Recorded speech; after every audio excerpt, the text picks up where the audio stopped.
What do you think the likelihood of there being a Game 6 at the Garden on Monday? I mean, that's not as good as you would hope. I think if you're a Ranger fan, I think the LA Kings are home. They're very, very good at home ice. I think they're going to have a sense of urgency also tonight because I don't think they want to take a chance of having to fly all the way back to New York and give New York more confidence. But I'd never underestimate this team, this New York Ranger team. This is a grinding team. This is a team that's playing on a lot of pride and a lot of heart. And whenever you have a goaltender like Henrik Lundqvist, oh boy, he can steal games for you, and he needs to steal one here tonight. Now, every stat, Jeremy, says that the third period has been owned by the Kings. Rangers haven't scored a goal in the third period in the final. If the Rangers are going to win this game, can they win it if they are trailing or tied going into the third? Absolutely not. Obviously, you don't say never. You never say never. But you have watched third periods, and you've had watched the Kings absolutely dominate. They turn it up. I actually kind of think that the Kings are going to have that similar style of game for 3 periods tonight. I think they're going to come out and they're going to try to take this over early.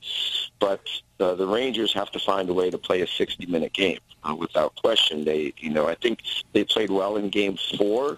But I still don't think they played a 60-minute game. I think Henrik Lundqvist bailed them out of a lot of situations. And you're right, they did get a lot of lucky, good puck luck, which they hadn't had in the first 3 games. So, no, they definitely have to have their third period be their best period tonight without question, regardless if they're winning or losing. All right, the first 4 games of this series, Jeremy, with the Kings up 3-1. What's the one thing that has surprised you the most that when you analyzed this series before, you did not take this into account? I expected a lot of what we're seeing right now. I think the fact that it surprised me the most was the fact that the Rangers got out to such a fast start and actually had 2-goal leads that they let slip. That you can't have that. And I think it's uncharacteristic to have that happen to a Ranger team who does play very well defensively and has a goaltender as good as Lundqvist is. That really surprised me, and I think really put them back on their heels and surprised themselves. But I think that's the one thing that I can think of in terms of players. I think you're seeing a lot of what you expected. The Kings are throwing 4 lines that are all doing damage, whereas the Rangers, they have maybe 2 lines. Well, they do. They have 2 lines that have been consistent.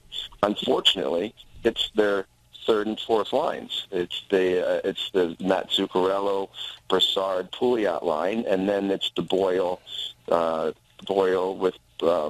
with Moore and Derek Dorsett. That they made a little change in Game 4, which I think was a great change by Vigneault. But you got to have your top lines and your top players, be more productive, and unfortunately the Rangers haven't had that. Nash and Richards are invisible. I mean, Nash is playing some stronger hockey. I'll tell you, he's working hard. He had some big hits the other day. He's killing penalties, but if your top guys aren't scoring goals, you're not going to win. Marty St. Louis scored a big goal in Game 4, and they won. They just need more of that. Still a game, maybe games left to be played in this series, but who's the front runner to you, Jeremy, as the Conn Smythe Trophy winner?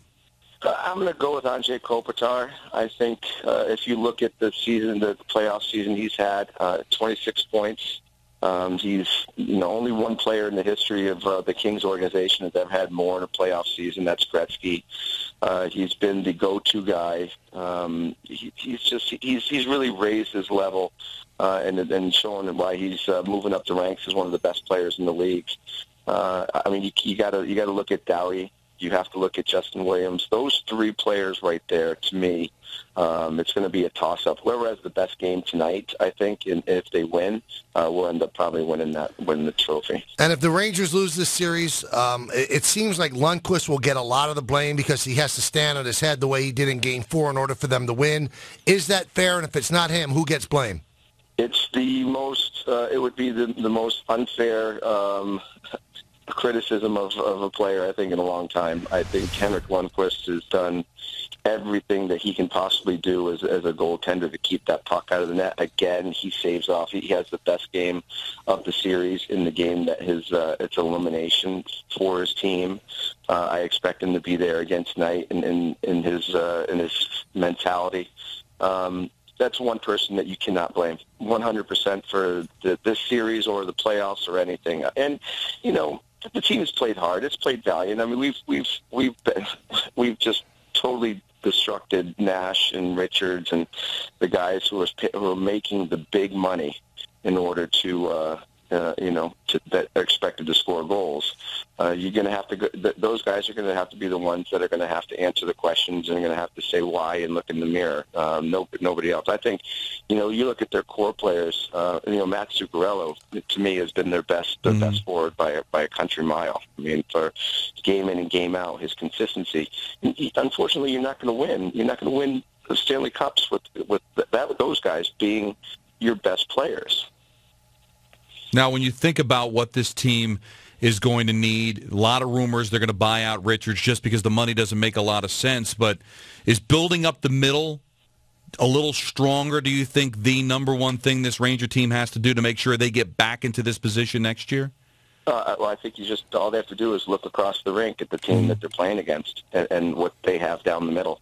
I mean, they have Mike Richards, who is a pretty good player, centering their fourth line, right, and has been contributing.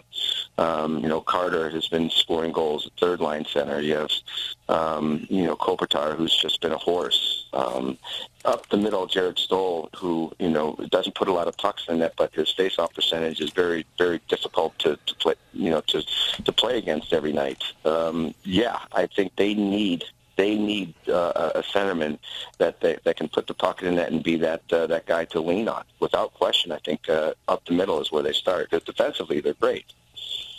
Well, Jeremy, we want to thank you for spending as much time with us during these playoffs, and if the Rangers win, we're going to bug you again on Monday. Yeah.